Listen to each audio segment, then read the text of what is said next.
After my wife's betrayal with my business partner, I guard my daughter's future, while they try to reinsert themselves in our lives. My ex-wife Kathy, 38, and I, 38, had been together for 19 years and married for 16. We also had a 14-year-old daughter together. However, she left approximately 6 months ago to be with my previous work partner. To be more specific, my ex-work partner, as he sold his shares and left the company once I uncovered the affair. Leon, the guy I used to run the firm with, was a coworker and a close friend. We agreed to quit our jobs and form a company together. We'd been working together for 5 years and he'd had an affair with my wife for 3 of them. I learned about it approximately 6 months ago when I discovered some text messages on my wife's phone. When I challenged her about it, she didn't even try to dispute it and instead accepted everything. She told me she was sick and tired of hiding things and simply wanted to leave. I was saddened. I had no notion she was unhappy in our marriage, and I was willing to do anything to change that. So on the day I confronted her, when she announced she was leaving, I assured her we could still make it work. That was very stupid of me, but I was desperate. She simply became irritated with me and stated that the only reason she married me in the first place was because she was pregnant and didn't want to be alone. She tried to love me for 16 years, but it hadn't worked. She was not going to let me stop her now that she had found someone she truly loved. She explained that now that I knew about the affair, her secret had been revealed, and I had to swallow it and move on. I was heartbroken, especially for the sake of our daughter, but she didn't even hesitate to leave. She filed for divorce, and the petition was quite simple. She simply wanted to leave and did not demand a settlement or alimony from me. The asset distribution was fairly balanced. We concluded the divorce after a few months. After a while, I knew that what had transpired would prevent me from making it work with her. After we filed for divorce, I faced Leon, who just apologized, claiming he had wanted to tell me about the affair for a long time, but didn't know how. Within a few weeks, he quit and informed me that he and Kathy would be moving away to avoid causing further trouble for me. Kathy had been offered a fantastic job in Boston, and his cousin lived there, so he could work alongside him instead. He sent all of this in an email, and we never spoke again. The last time I saw Kathy was 2 months ago, on the day our divorce was finalized. Since then, I have not heard from one of them. My kid and I were going through a difficult time, but we were getting by.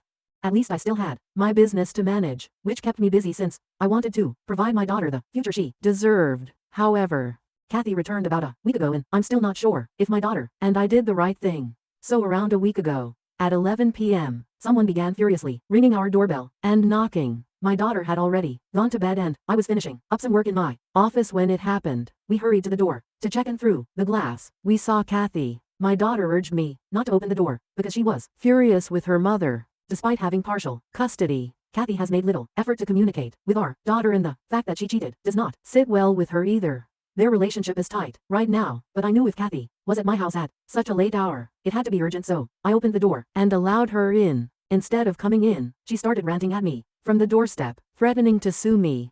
She insisted on taking this to court so she could receive everything she was owed, since she couldn't believe I had chosen to punish her so harshly. For the first few seconds, I had no understanding what she was saying, and I had to urge her to slow down and elucidate since I was so perplexed. She was still upset and said there was no need for me to pretend I didn't know, because she was certain I had withheld Leon's true character from her to punish her for cheating. Then she pulled up her shirt sleeve and showed me a place on her arm covered in a. I concluded Leon must have done something, which surprised me because we had worked together for several years, and he had never lost his cool in front of me. Kathy told me that they had been arguing for the past few weeks, ever since they moved to Boston. Nothing had remained the same since their move. She assumed it was because Leon was still adjusting to his new life, but after a month there, he was acting as if everything was Kathy's fault. He apparently kept accusing her of wrecking his life because he had to. His cousin, who was always undermining him, and he blamed Kathy for everything. She was the one who told me about the affair before he was ready, and now he had to relocate to Boston for her work, so he couldn't compete for the business either. They'd been arguing every night, and the night before she arrived, he got incredibly angry and threw a vase at her. She attempted to dodge it, but it still struck her arm, causing a cut. Until that point, he had only verbally abused her, but this time it had gone too far, and she had left the house that night to take the next flight here to tell me about it. She told me that Leon had not even tried to contact her or apologize after she departed. She said I was to blame for this because she believed I was aware of his violent behavior and had concealed it from her in order to punish her. She thought it was unfair of me to do so, especially because she had done me a favor by not fighting for anything during the divorce. I couldn't even get her back and secure her safety. It was all pretty foolish because, as I already stated, I had worked with Leon for a long time and knew him well, but just on a professional level. In the office, he was much different. I had never dated him and had only met the ladies he had previously dated, so there was no way I could have known about this side of him. Her charges that I had hidden everything on purpose made no sense to me, and I was furious that she was acting as if I owed her something. I attempted to explain to her that I had no idea about all of this and that I was deeply sorry that it was happening to her, but it was ultimately her fault.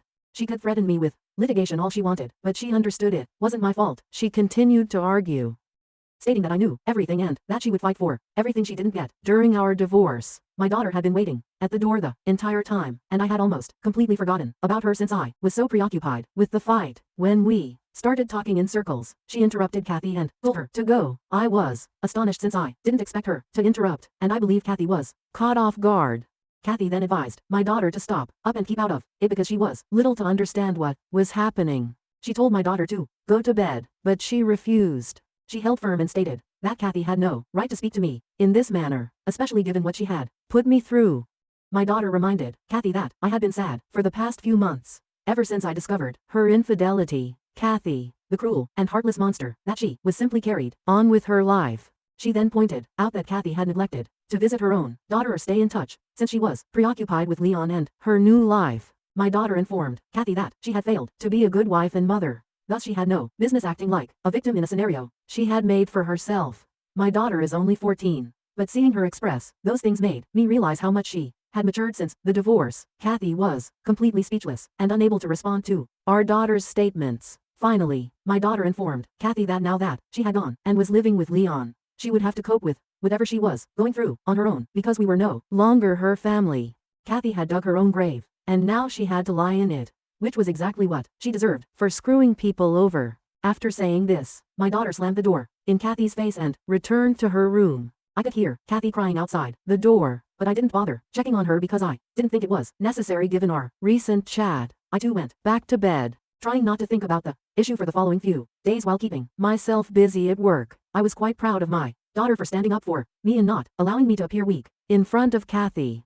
Things were going well after that visit, but 3 days ago Kathy showed up again, this time with a lawyer, demanding complete custody of our kid. Fortunately, our daughter was out with a couple of friends when she came over in the evening, so I haven't told her anything about it yet. I was furious when Kathy informed me that after our daughter spoke with her the last time we met, she decided would no longer allow our daughter to live with me. She informed me that the actual reason she hadn't tried to contact our daughter after I found out about the affair was that she didn't want to become involved in a lengthy custody battle that would disturb my life much more than she already had. This, she claimed, was why she wanted to depart discreetly and hadn't attempted to contact our daughter. She thought it would have made matters worse because I was furious about the situation.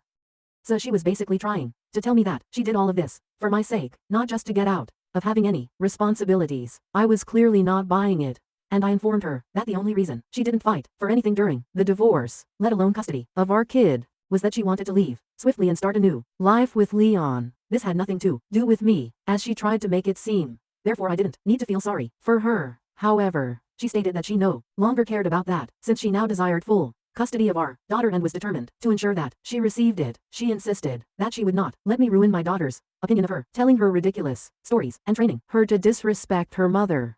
Kathy said that during our last meeting, our daughter was extremely disrespectful to her, and that I encouraged this conduct. She now knew what to do, and had returned to inform me that she was taking this to court. I told her to be my guest and close the door, because I didn't want to waste any more time talking to her. However, I began to question whether she had a point. I wanted to believe I was doing the right thing, but I wasn't sure, to be honest, so I felt bad about not reprimanding my daughter, and she was rude to her mother. Update 1. I've determined that I have nothing to be sorry for. My daughter did the correct thing in sticking up for me in the comments, made me understand how silly I was. She cheated on me, so I don't think I should feel sorrow or regret for what happened to her. Many people in the comments urged me to speak with my daughter first, since it would be unfair for her to be caught off guard if Kathy applies for full custody after our last meeting. So I told my kid about it yesterday. I didn't want to withhold anything from her. She has already demonstrated to me that she has grown enough to handle these situations, and I feel horrible that she had to mature overnight. At least now, I can help her prepare for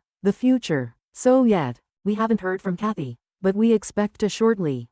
Our daughter is 14, which means she can be considered in court if the situation escalates. If we can reach an agreement during mediation, that would be ideal. But just in case, I have confirmed that she actually wants to stay with me. She has made it clearly plain that she doesn't want anything to do with Kathy, not just now anyhow.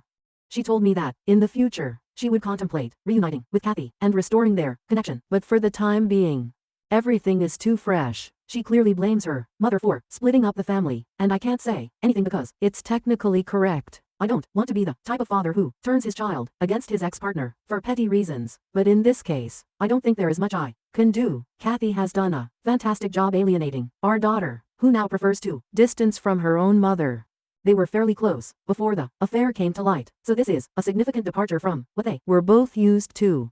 Kathy is clearly irritated that my daughter is on my side, as she has always attempted to be closer to her. Speaking of which, several of you wanted to know who informed our daughter about the affair. It was Kathy, not me, she confessed in an email to our daughter a few days after she moved out, without first asking if I wanted to be involved. My kid was really unhappy when she found out, but she still wanted to speak with her mother just once. However, Kathy refused. When I tried to contact Kathy to let her know our daughter wanted to talk, she refused because she was too preoccupied with the divorce process. She also didn't think it was proper to discuss it, so she expressed what she wanted to say in that email and had nothing else to add. I attempted to persuade her to speak with our daughter only once because she appeared to have a lot of questions. However, Kathy remained adamant. Her decision, after that, she stopped speaking to us entirely, and my daughter's perception of her mother shifted dramatically. Kathy holding me responsible for that does not seem fair to me. Anyway, I've spoken with my lawyer and we're going to deal with this. Update 2. Kathy ultimately served me with the notice for full custody a few days ago, and my lawyer and I responded by fighting it right away. We are scheduled to meet with the court-appointed mediator tomorrow, but Leon called me today. I was shocked to see his name on my phone because we didn't have much to chat about, but I answered the call. As soon as I did, he asked me to return Kathy to him. He claimed he'd been trying to reach her for a few days and knew she'd been with me or spoken to me, so he wanted me to tell her where she was. I told him I had no idea where she was residing, but I had spoken with her in the last several days and she was here to battle for custody of our kid. To be clear, I did not do this to help Leon, but I hope that if Leon stopped by and chatted with Kathy, he might alter her mind and convince her to return. If I was lucky, he might even get her to sign over her rights to our daughter. With that in mind, I told him everything and added that she was upset since he had not contacted her after she left that night. I urged that if he wanted her back, he should act immediately. The poor guy had no suspicions and had no idea he was being exploited, which worked out perfectly for me. I just hope Kathy still wants to make it work with him. When he comes back, she might accompany him. I also discuss this idea with my lawyer, who confirmed that what I did was correct. Even though the odds are already in our favor, it doesn't hurt to save time and energy by resolving this before going to court. Kathy and I met for our first mediation session 2 days ago and it obviously did not go well. She disagreed with all of our views and said it was all a waste of time before ending the session after half an hour. After she left, I returned home after picking up my kid from school. When we returned, Leon was waiting for us at our door. The poor guy appeared to be in a dreadful state, and I can only imagine how he must be feeling after spending a few months with Kathy. I told him he needed to leave because my daughter and I had just returned home and wanted to rest. We didn't have time to cope with his turmoil, and I had already helped him in whatever way I could.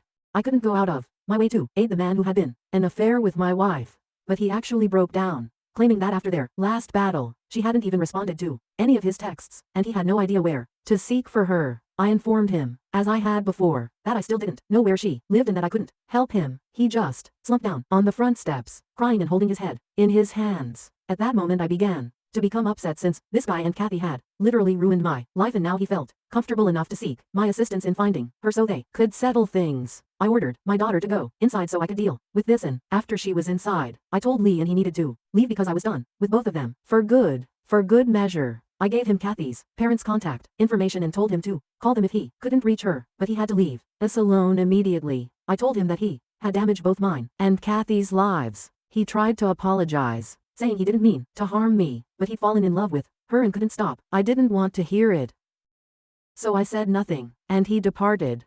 I'm constantly exhausted and bewildered, and I have no idea what I'm doing with my life right now. I sincerely hope and pray that Leon and Kathy can make things right for my sake. if not theirs, because if they do, they will most likely leave me and my kid alone, and I will finally be able to move on with my life. At this point, I'm not sure what's going on or how I should feel about anything. I'm numb for the most part and can't wait for this to be over. Update 4. Kathy stopped our mediation sessions a few days ago, saying she wanted to take our case to court. That would not end well for her, as we all knew, but it appears she was no longer in denial. Anyway, she came to see me a few hours ago with Leon. I suppose they were able to patch things up. I didn't invite them in, since my daughter was home and unwell, and I didn't want to make things worse for her. I ordered them to wait for me at a nearby cafe, called my mother to take care of my daughter, and then went to the cafe to hash things out. When I arrived, Kathy and Leon apologized for everything they had put me through. Again, I had to inform them that this no longer mattered to me. I really wanted them to move on and explain why they had called me there. I didn't want to waste my time with insincere apologies, so they stopped skirting the issue and informed me that they recognized they had made a mistake by screwing me over and that they were really unhappy. In Boston, Kathy missed our daughter, while Leon missed being his own boss. Kathy now wanted me to agree to send our daughter to see her every weekend, or every other weekend, because she didn't want to give up her current life. Leon's demands were even more outrageous. He wanted to return as a partner in the company and open a branch in Boston. The finest part of all was that they expected me to make a decision within a few days. Kathy's bosses had advised her that if she wanted to keep her job, she needed to return, because she could no longer work from home. Even if I wanted to tell them, I would think about it. I didn't have the option. That's why I ended up telling them I couldn't agree to any of it. Leon had already quit and sold his shares, which I had on paper, so I was not going to hire him again because I didn't trust him at all. Kathy's proposal was unreasonable because our daughter did not deserve to go back and forth every other weekend simply to see her mother. She should have considered these things before moving to Boston. This is absolutely not my fault. They began to dispute with me, saying they were willing to compromise since they did not want to fight this in court. I told them that the thought of fighting for what they wanted in court and actually winning was ridiculous. They only wanted to bargain with me in person because they believed they could manipulate me. Unfortunately, I was not weak or stupid enough to believe any of this. The only reason I'd come to meet them was to put an end to this. That actually silenced them, since they realized they'd never win if this went to court. I told them that the most I could do for them, or Kathy in particular, was to talk to our daughter and get her to meet Kathy whenever she came to visit. Aside from that, I wasn't doing anything, so they could take or leave it. I wasn't going to waste any more of my time arguing with them. Kathy seemed desperate, so she consented quickly, and I left.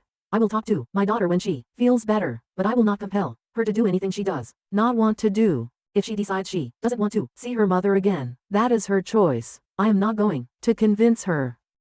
Update 5. Hello, a few months have gone by. In my last update, I stated that I would not push my daughter to meet her mother if she did not wish to. I next spoke with my daughter, telling her what I had said to Kathy. She stated that she wanted some time to consider things over, so I expressed this to Kathy a few months back.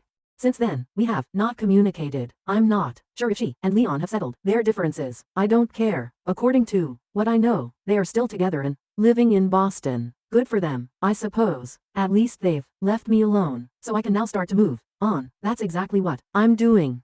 The best revenge is to live well. Therefore, I'm focusing on working and growing my kid to be a wonderful human being, unlike her mother. Basically, I hope I am successful in doing so.